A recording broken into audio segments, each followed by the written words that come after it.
How did Michael Jackson, the king of pop, go from moonwalking into our hearts to living a life of unimaginable luxury, controversy, and mystery? From his jaw-dropping mansions to record-breaking album deals and shocking moments the world couldn't forget. This is the untold story of Michael Jackson's extravagant life. Get ready, because some of these details will leave you speechless. The rise of a legend. In 1967, 9-year-old Michael Jackson led his brothers to form the Jackson 5 after winning a local talent show. Their father, Joe Jackson, started booking performances in clubs around Gary, Indiana, and Chicago on the Chitlin circuit. Young Michael sharpened his singing and dancing by watching legends like James Brown and Marvin Gaye. The Jackson 5's growing popularity took them to New York, where R&B duo Sam and Dave helped them land a spot at Harlem's iconic Apollo Theater. They won Amateur Night on August 13th, catching the attention of Motown's Berry Gordy, initially hesitant to sign another child act after Stevie Wonder. Gordy eventually auditioned for the group and was amazed by Michael's talent. By 1969, the Jackson 5 moved to California and were marketed as Motown's next big act, with Diana Ross helping promote them. Their first single, I Want You Back, hit number 1 in 1970, launching Michael into instant stardom. Motown capitalized on Michael's fame, starting his solo career in 1971 with hits like Got to Be There and Ben, his first number 1 single. However, as the Jackson 5 grew, they felt limited by Motown's creative control and moved to CBS in 1975.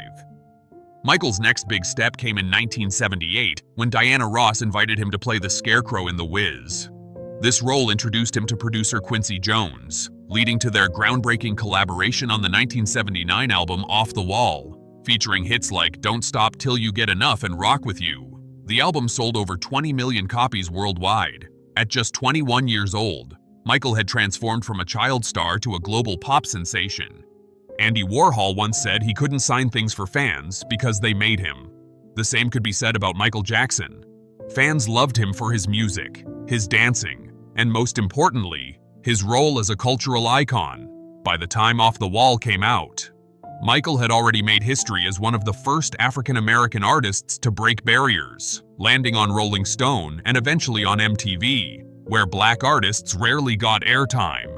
By 1982, Michael was set to achieve what no entertainer ever had. First, he recorded Someone in the Dark for Spielberg's E.T. storybook, winning a Grammy.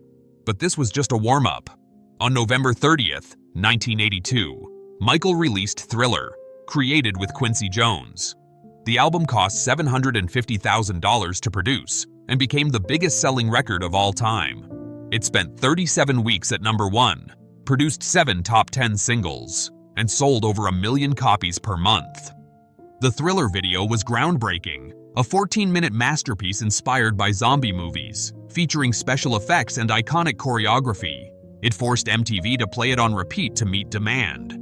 Thriller didn't just break sales records, it revived the struggling music industry and pushed for racial equality. Michael won 7 Grammys and 8 American Music Awards, and became a global superstar, with stadiums sold out worldwide. The defining moment came during 1983's Motown 25 TV special. Michael nearly declined but changed his mind in history. While performing Billie Jean, he debuted the legendary moonwalk, inspired by mime artist Marcel Marceau. The move solidified Michael's title as the greatest innovator in pop music. From his music to his dance, Thriller changed everything. Michael Jackson wasn't just a performer, he was a phenomenon. At the peak of his career, Michael Jackson signed a groundbreaking $5 million deal with Pepsi in 1983. It was the first major celebrity endorsement and aimed to challenge Coca-Cola. However, during the filming of a Pepsi commercial on January 27, 1984, a pyrotechnic accident caused sparks to set Michael's hair on fire. Thousands of fans watched in shock as paramedics rushed him to the hospital. Michael's recovery included surgery for his burns and painkillers to manage the agony. Despite this, Michael continued to care for others. He donated $5 million from the Jackson's Victory Tour to charity and co-wrote We Are the World with Lionel Richie to raise funds for famine relief. The song featured stars like Bruce Springsteen, Stevie Wonder, and Tina Turner, selling over 20 million copies worldwide. Dangerous success. At the same time, Michael made headlines for buying the Beatles' song catalog for $42.7 million, which reportedly strained his friendship with Paul McCartney. By the late 1980s, the media fixated on Michael's eccentricities, his pet chimp Bubbles, sleeping in a hyperbaric chamber, and rumors about his appearance. Michael explained his changing skin color was due to vitiligo, but the press continued to label him Wacko Jacko. Still, Michael's fans stayed loyal. In 1987, Michael released his seventh album, Bad, featuring hits like Smooth Criminal and Dirty Diana. It was the only album ever to produce 5 US #1 singles. The Bad Tour became his first solo world tour, playing to 4.4 million fans across 15 countries and earning over $100 million. Michael Jackson proved once again why he was, and still is, the king of pop and Neverland. Michael Jackson's commitment to giving back grew stronger as time went on. He donated much of his concert earnings to charity, especially to help underprivileged children. At every US tour stop, he reserved 400 tickets for kids who couldn't afford to attend his shows, giving them a chance to enjoy his music. During this time, he bought a ranch in Santa Barbara, California, and turned it into a magical place he called Neverland, named after the magical island in Peter Pan. For Michael, Neverland wasn't just a house, it was a dream come true. Neverland became more than just a private home.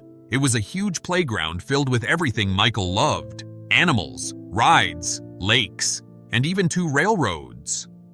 Michael, who loved the idea of childhood and innocence, worked hard to make Neverland a place of wonder. He even designed flower beds himself to make sure no dirt was visible, wanting everything to look perfect. The ranch became his private kingdom, a place where he could relive his childhood and share that joy with others. For 15 years, Neverland was Michael's personal amusement park, a place where his friends, family, and special guests could escape to a world of fun and fantasy. Many visitors still remember their time at Neverland fondly, with one guest recalling how Michael insisted they ride a roller coaster together, with their hands in the air like children. This simple moment showed how Michael stayed playful and carefree, wanting to make others feel the same happiness he did. However, Neverland eventually became the center of controversy.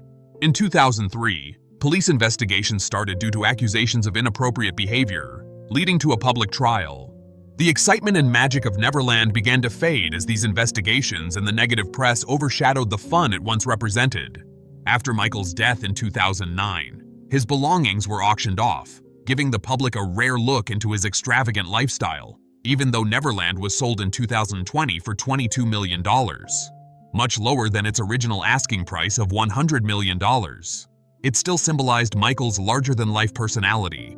Neverland was a place where Michael worked to turn his dreams into reality and make others' dreams come true as well. His love for giving and the lasting memories of Neverland cemented his place not just as the king of pop, but also as someone who wanted to bring happiness and joy to the world, especially to children. In 1991, Michael renewed his Sony contract for a record-breaking $65 million and released Dangerous, his fastest-selling US album. Its lead single, Black or White, topped the charts for 7 weeks, confirming Michael's title as the King of Pop in Europe. Heal the World became a massive hit and inspired Michael to create the Heal the World Foundation. Through the foundation, Michael funded programs like airlifting 46 tons of supplies to war-torn Bosnia and promoting drug education. He was also one of the first artists to raise awareness about HIV/AIDS in Africa, donating all profits from his Dangerous tour to the cause. Scandal and struggles. But in 1993, as Michael prepared for the third leg of his tour, trouble began. The Los Angeles Police Department launched an investigation into child abuse allegations, and police searched Neverland.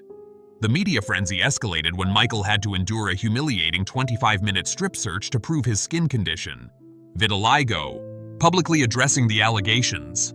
Michael asked people to wait for the truth, stating, "Don't treat me like a criminal because I am innocent." His family immediately stood by him, calling the claims a cruel attempt to exploit his fame. Michael's mother, Katherine Jackson, firmly defended her son, saying, "I raised him, and I know him. I don't believe any of this." Not everyone in the Jackson family supported Michael. His older sister, LaToya, whom he hadn't seen or spoken to in years, shocked the public by speaking out.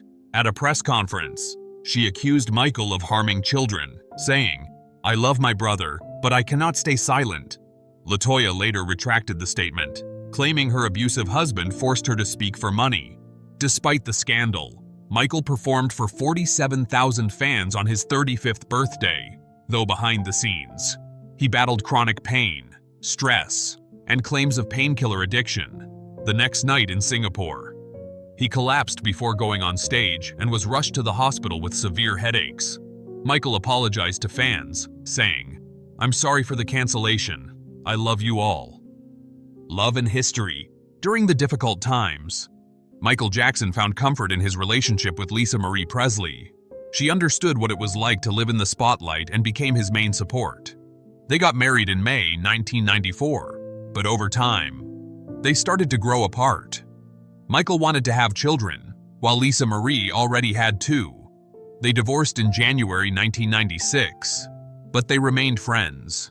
After the divorce, Michael focused on his music. In June 1995, he released History, Past, Present, and Future, Book 1, a double album with his greatest hits and 15 new songs.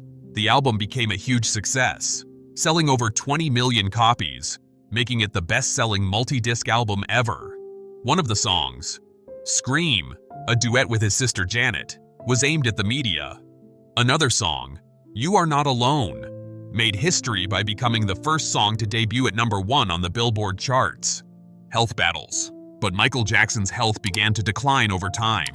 During rehearsals for an HBO special, he suddenly collapsed. He was quickly rushed to the hospital and was diagnosed with dehydration and low blood pressure. Fans around the world anxiously waited for updates, and Michael later expressed his gratitude for their support and kind wishes. This incident marked the beginning of a series of health challenges for the King of Pop. In 1996, after his divorce from Lisa Marie Presley, Michael married Debbie Rowe, a nurse he had met while being treated for skin conditions. Debbie was pregnant with their first child, and in 1997, they welcomed their son, Prince Michael. A year later, in 1998, they had a daughter, Paris. Michael was overjoyed to have children of his own and became fiercely protective of them. He did everything he could to shield them from the media's harsh attention and tried to give them as normal a life as possible, away from the public eye. However, in October 1999, news broke that Michael and Debbie were divorcing. The split was amicable, but Michael was awarded full custody of their two children, Prince Michael and Paris. Despite facing the challenges of being a single father, Michael remained committed to his charity work. He supported 39 different charitable organizations, more than any other celebrity at the time. His generosity was unmatched, and he used his fame to help causes that were close to his heart. One such cause was the AIDS Foundation, which was started by his close friend, the legendary actress Elizabeth Taylor. Elizabeth had been a great support to Michael during his personal struggles, including his battles with the media and his difficult relationship with Sony. Despite his personal struggles, Michael stayed focused on helping others, supporting causes like children's welfare, the environment, and medical research. His charity work became a big part of his legacy, showing the true person he was beyond his fame. As a father, Michael did everything he could to protect his children from the media, making sure they had a happy and private childhood. His love for his family and his dedication to his kids showed how much they meant to him, even as he faced his own challenges. The trial. By 2002, Michael's relationship with Sony's boss, Tommy Mottola, became tense. Michael accused Mottola of being racist and trying to destroy his album Invincible. Sony denied these claims, saying Michael refused to tour the US to promote the album. However, Invincible was a success, debuting at #1 in 13 countries and selling 10 million copies. During this time, Michael also welcomed his third child, Prince Michael II. However, his controversial baby-dangling incident in Berlin sparked harsh criticism. In November 2003, Michael was arrested and charged with child abuse, though he always denied the accusations. After a 2-year trial, he was found not guilty. The trial took a toll on him, and he retreated to Bahrain to rest. In 2006, Michael made a rare appearance at the World Music Awards, where he was given a Diamond Award for selling over 100 million records. That same year, a special 25th anniversary edition of Thriller was released, reminding the world of his legendary impact. In March 2009, Michael announced his comeback tour, This Is It, which was to take place in London. Fans were excited to see him perform again, but on June 25, 2009, tragedy struck when Michael suffered a fatal heart attack. The world mourned his loss. On July 7th, over 1 billion people watched his memorial service, celebrating his music, his role as a father, and his work as a humanitarian. Michael Jackson wasn't just the king of pop. To millions, he was the greatest entertainer of all time. His music, kindness, and passion created a legacy that will never be forgotten. What do you think made Michael Jackson so special? Was it his music, his charity work, or something else? Share your thoughts in the comments below. If you liked this video, give it a thumbs up, and don't forget to subscribe for more videos about the legends who shaped our world. Thanks for watching.